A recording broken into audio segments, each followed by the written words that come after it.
Quanto custa produzir um suíno? O preço do frango está compensando os custos de produção? Qual foi o gasto que mais cresceu na minha atividade? Conhecer os números do próprio negócio é fundamental em qualquer área. É por isso que há mais de 10 anos o sistema FAEP Senar Paraná vai a campo para coletar dados de produção da avicultura e da suinocultura no estado. O objetivo é que os produtores tenham à disposição um retrato dos custos de produção na sua região e na sua atividade. Desse modo, eles podem gerir melhor o seu negócio e negociar com mais propriedade com indústrias integradoras e vendedores de insumos. O levantamento de custos de produção de aves e de suínos é o tema da reportagem de capa da revista Boletim Informativo do sistema FAEP Senar Paraná, que também é o tema desse episódio do nosso podcast. Eu sou André Amorim e o Boletim no Rádio começa agora. Bom, e para começar essa conversa, eu quero apresentar os convidados desse episódio, começando pelo Fábio Mesadri, que é técnico do Departamento Técnico Econômico aqui do sistema FAEP Senar Paraná. Bem-vindo, Fábio. Tudo bem? E também temos aqui hoje a técnica do Departamento Técnico Econômico do sistema FAEP Senar, a Nicole Vilsek. Tudo bom, Nicole? Olá, André. Olá, ouvintes, produtores. Um prazer estar aí com vocês.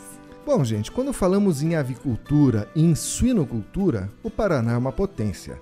Nós somos o maior produtor e maior exportador de aves e na produção de suínos estamos em segundo lugar no ranking nacional. Essa pujança das duas cadeias exige um olhar mais atento para os custos de produção dentro da porteira. É por isso que há mais de 10 anos o sistema FAEP Senar Paraná promove o levantamento de custos de produção de aves e suínos. Ou seja, 2 vezes por ano, os técnicos aqui da casa vão a campo para reunir informações sobre gastos e custos dessas duas atividades, para assim compor um retrato fiel aí da avicultura e da suinocultura no estado. Ô, Nicole, o que esse último levantamento, finalizado agora em novembro, revelou sobre a suinocultura? Como é que estão as contas aí dos nossos suinocultores? Olha, André, a gente gostaria de trazer boas notícias, né? Mas, infelizmente, o cenário não traz esse resultado. Já fazem 2 anos aí, pelo menos, que os produtores de suínos estão enfrentando uma grave crise. E ela está expressa aí, mais uma vez, nos resultados nesse segundo levantamento do ano 2022.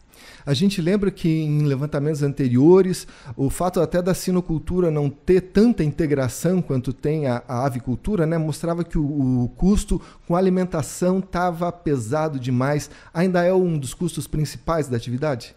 Então, a gente costuma dizer que em atividades confinadas, então, como a gente trata a suinocultura, a avicultura, a piscicultura, onde o animal recebe o alimento diretamente, então ele não tem saída para buscar o alimento como a gente vê no gado, no pastejo extensivo, por exemplo, o custo hoje está muito mais alto, porque inflacionou muito com a situação da pandemia e a gente está vivendo esse reflexo, porque um commodity, a hora que sobe, é difícil ele retornar aos patamares, principalmente com a supervalorização do dólar. Então, e dentro das atividades confinadas, consequentemente, o que mais pesa é a alimentação. Então, a gente vê que a suinocultura, por mais que ela tenha ainda os seus modelos ali cooperado, integrado, que estão tomando conta do mercado, mas ainda a alimentação, tanto para essas atividades, qualquer tipo de modelo, é o que mais interfere. Ele gira em torno de 70% a 80% do custo produtivo, gira em torno da alimentação.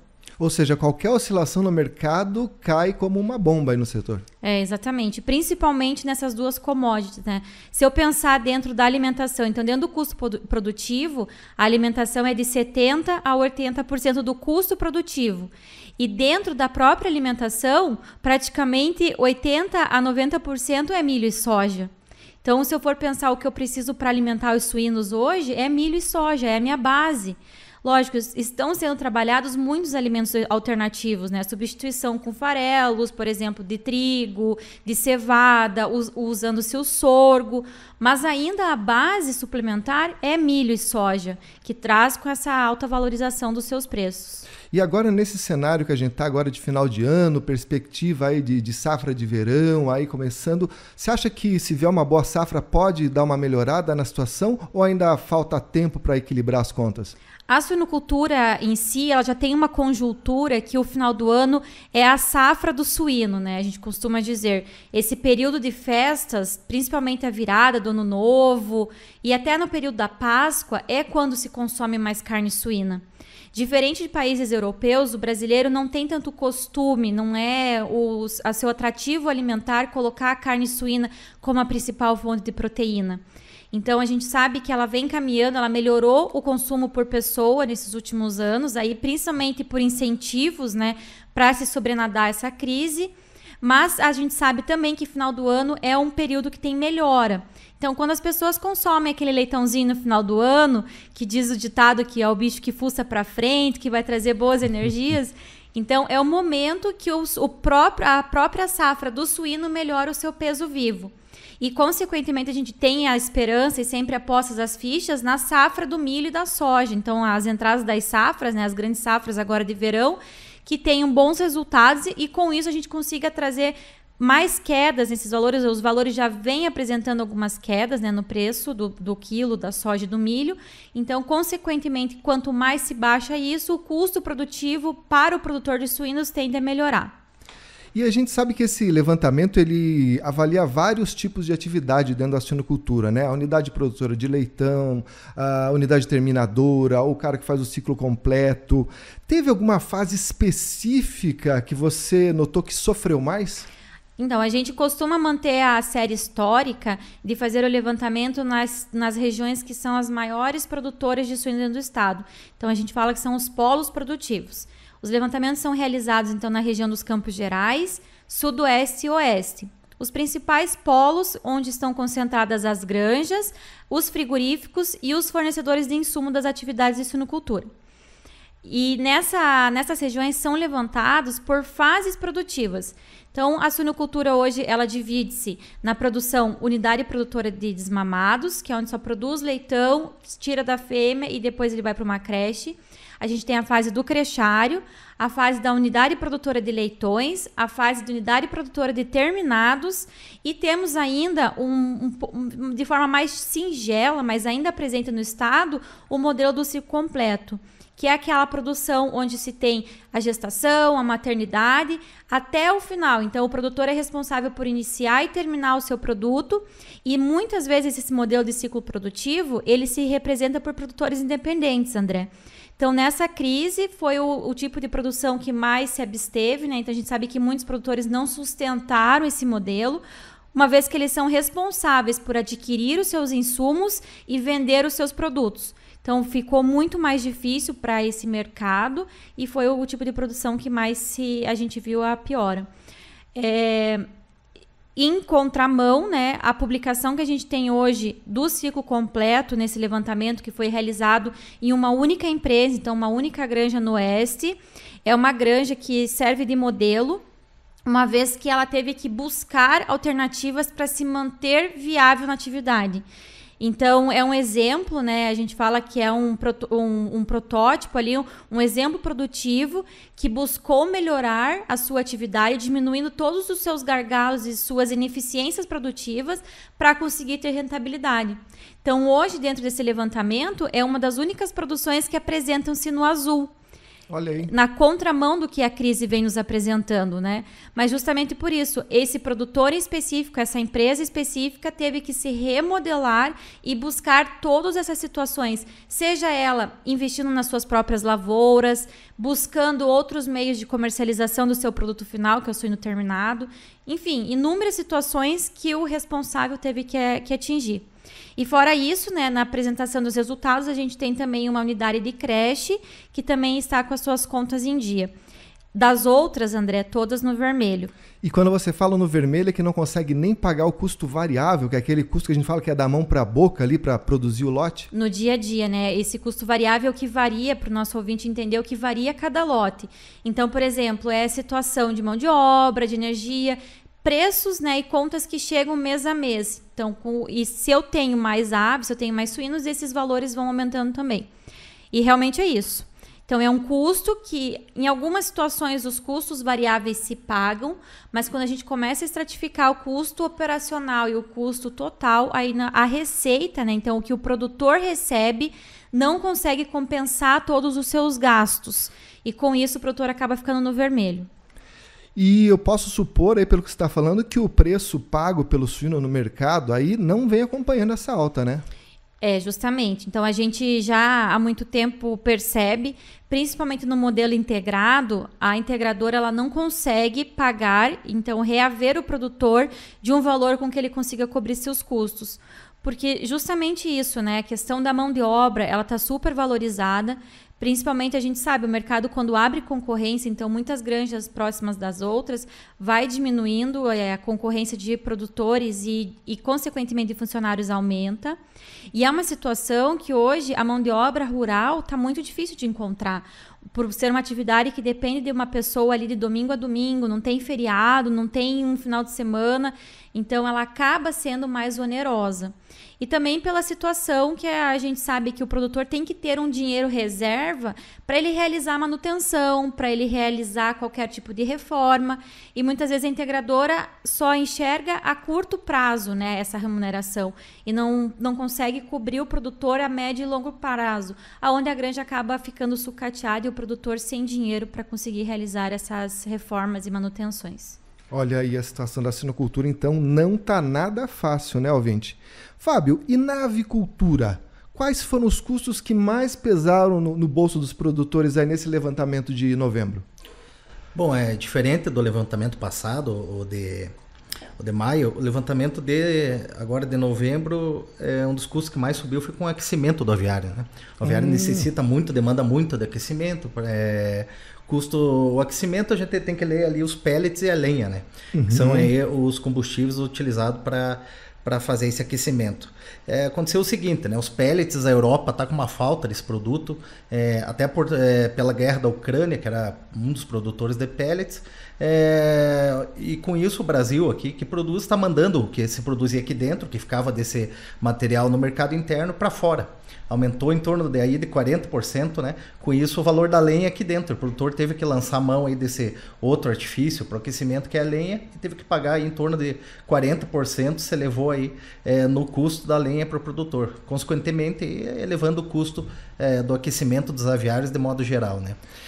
Fora isso, também outros custos aí que a gente já viu no levantamento anterior que subiu, também o produtor desembolsou muito com mão de obra e com energia elétrica. Essa questão do aquecimento, até eu estava falando com alguns avicultores aí para fazer essa reportagem que o nosso ouvinte vai ler no boletim informativo, e eles falaram que essa questão de você trocar o pellet pela lenha tem um agravante que você vai precisar de mais mão de obra, né? Eles estavam me contando que um casal consegue dar conta lá de um aviário ali com pellet, mas se ele mudar para lenha, esse serviço vai ficar mais pesado, será necessário contratar mais pessoas. Você viu esse agravante também, Fábio? Teve algum desses agravantes, sim, alguns produtores relataram pela mão de obra, né? Pela maior dificuldade da utilização diária da lenha no dia a dia, da manipulação com esse produto do que com o pellet. O pellet é um combustível e um produto mais fácil de utilizar no aquecimento do que a lenha, né? Que demanda mais mão de obra ali na própria prática da utilização no dia a dia no aquecimento do aviário. E, Fábio, dá para a gente notar que alguma região teve um desempenho melhor ou pior do que outras? Que a gente sabe que a avicultura praticamente é toda integrada, né?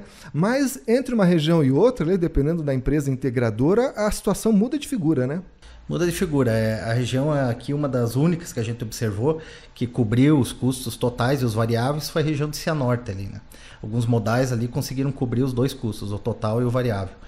Fora isso, todas as regiões, quase fora Cianorte ali, conseguiram cobrir os custos variáveis, que como você mencionou até anteriormente, no caso até dos suínos ali, é o custo para a formação daquele lote, né?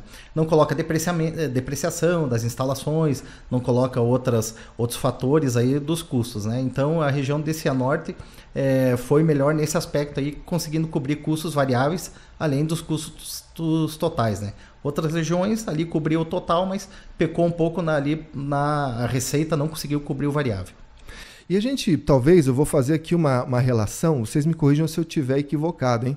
A gente sabe que Cianorte é uma região que tem um pessoal, os avicultores lá, são muito politizados e são muito aguerridos aí, né? Inclusive, ameaçaram aí paralisar alojamento, ou seja, eles são bons de briga lá em Cianorte. Será que isso aí pode explicar um pouco as boas margens que eles vêm encontrando? Então, falando sobre isso, são produtores muito assíduos, principalmente na CADEC, né, André? Então, são produtores que se especializam diariamente, então fazem cursos do Senar, estão sempre em contato e tem todo o apoio aqui da FAEP através do núcleo de CADEX. Então, são produtores que estão sempre buscando esse apoio e são muito assertivos na negociação. Inclusive, eles usam os custos de produção como a principal ferramenta para negociação. A empresa participa junto das reuniões, então eles sempre estão muito alinhados, né, caminhando pelo mesmo caminho, porque é isso que a gente sempre enfatiza. A integradora precisa do produtor e o produtor precisa da integradora, então tem que ser um caminho de duas vias e isso tem que estar bem consensado e conciliados. Ambos têm deveres, né, mas também ambos têm direito a ter uma atividade sustentável e rentável.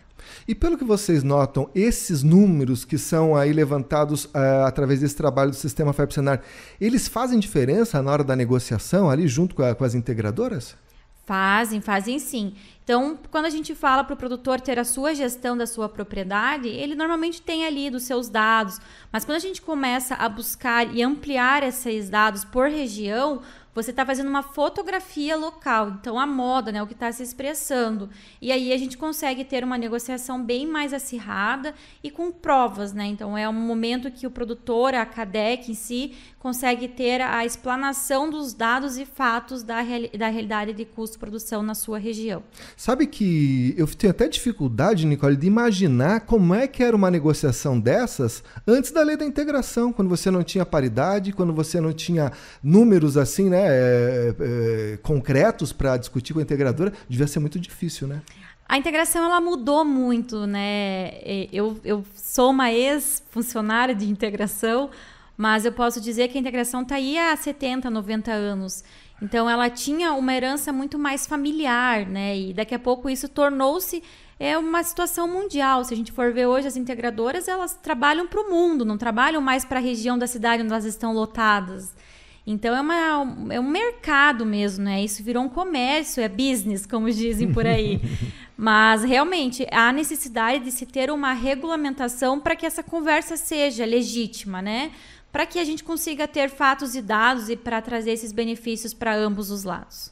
Perfeito. Fábio, uma outra coisa que me chamou a atenção nesse levantamento de custos da avicultura foi que aqueles modais, né, aquelas propriedades que possuem mais barracões, que conseguem alojar mais aves, parece conseguir um resultado econômico um pouco melhor, né? É correta essa percepção? É correta. Praticamente em todos os modais analisados aconteceu isso, em todas as regiões, né? Acho que não só na avicultura, mas em várias atividades aí, quando você dilui, aí tem menos mão de obra aí para mais animais ou para mais barracões, você acaba diluindo o custo, né? E na avicultura de corte isso ainda é mais expressivo, né? Porque com um funcionário ali no tamanho do barracão, você consegue ali com um funcionário ter maior número de aves, maior número de barracões. Com o mesmo funcionário, você trabalha ali em menor número de barracões, inclusive. Trator, proprietário ali que tem 3, 4 barracões, precisa ter um trator. Quem tem 10 barracões, um trator dá conta. Quem tem um barracão, precisa de um trator. E assim também é com a mão de obra humana, né? Isso se dilui no custo de produção ali isso foi bastante ali, ficou bem claro ali na avaliação de praticamente todos os modais, né? Ainda falando um pouquinho ali, um fator ali que eu esqueci de mencionar, foi ali bem claro essa questão ali da lenha ali, o que cresceu ali na região de Chupinzinho. A gente tem relato de alguns produtores ali que o metro cúbico da lenha passou de 65 para 110 reais no levantamento passado para esse levantamento, né? Então, como é muito ali lenha utilizada no aquecimento para a formação de um lote ali, é um custo que onerou bastante, né? Então, esses números aí mostram a realidade do levantamento, que apontando aí o aquecimento como o custo que mais subiu na na avicultura. E vou fazer uma pergunta de leigo agora para você, Fábio. Essa questão do aquecimento também tem algum fator sazonal? Por exemplo, o levantamento agora de novembro pegou um período mais frio do ano, precisou gastar mais em aquecimento? Com certeza, tem a ver. Em épocas mais frias do ano precisa de mais aquecimento, até porque os aviários hoje são muito automatizados, tem inclusive sistema ali de aquecimento regulado, né, por termostato, por tudo. Então é bem sensível hoje essa questão do clima na questão do aquecimento, né, é bem sensível. Baixa temperatura, você vai precisar de mais aquecimento, e hoje até a tecnologia ajudou nessa questão aí, né. Então com certeza essa influência do clima tem a ver com maior gasto com aquecimento agora no levantamento, né. E uma pergunta que eu queria fazer para vocês dois. A gente sabe que para esse trabalho ser eficaz, ele precisa da participação do produtor, né? O avicultor, o suinocultor, se ele não for na reunião, seja virtual, seja presencial, se ele não levar a conta de luz dele, se ele não levar o prolabore dele, quanto que ele gastou com maravilha, quanto que ele gastou com mão de obra, fica difícil, fica impossível fazer esse trabalho de levantamento de custos, né? Então eu queria perguntar para vocês como que os produtores se comportaram nesse levantamento. A turma está comparecendo? A gente teve aí nesse ano também, André, um encontro do núcleo de Cadex, né? Então a gente trouxe para Curitiba produtores que são estritamente integrados e fazem parte das Cadex. Principais figuras, né? Então, vou dizer, os nossos principais usuários desses levantamentos de custos. E após esse levantamento, essa reunião, no levantamento agora de outubro e novembro, nós percebemos que a participação ela foi mais assídua. Então, realmente teve um ânimo assim, nos produtores, né? Eles entenderam melhor a ferramenta e justamente isso, a responsabilidade e a importância da presença deles. Porque é com as informações que eles trazem que a gente consegue realizar o painel e, consequentemente, aplicar a metodologia e ter os resultados que estão aí hoje. E isso a gente enfatiza cada vez mais, né? Os produtores que nunca participaram, que acompanham as nossas agendas nos boletins, que o levantamento ele acontece 2 vezes por ano, então uma vez por semestre, normalmente em maio, outubro e novembro. Abril, maio, outubro e novembro é quando estão acontecendo os painéis. E sempre está divulgado aí no site, né, André? Falando da parte da avicultura, eu acho que complementando o que a Nicole falou, eu acompanhei alguns levantamentos da avicultura e a gente vê que o produtor comparece ali levando realmente dados reais, né, que dá fidelidade ao número levantado pelo sistema FAEP-Senar. O produtor comparece levando olerite, anotações que ele mesmo faz, pagamento do funcionário, nota fiscal. Isso dá muita veracidade, né? Muita credibilidade a esse levantamento. Não é um levantamento feito no achismo, né? É um levantamento bastante real que traduz a realidade ali dentro da porteira, o que está acontecendo realmente ali no campo, né? O que está pesando realmente no bolso e no custo do produtor. Maravilha, então fica aí o recado, gente, fica aí esse chamamento para que você participe desse levantamento, leve as suas informações e depois pegue essas informações para você poder negociar com propriedade e fazer a gestão da sua propriedade aí com números concretos, números reais, né, da sua atividade. Isso aí. Às vezes ele não vai ter esse exemplo de que a gente falou da ferramenta para se usar na CADEC, mas ele vai poder negociar com o seu vendedor de insumo, ele vai poder negociar com o comprador de suíno terminado, daqui a pouco o produtor independente. Então é um valor que a gente precisa sempre ter a fotografia.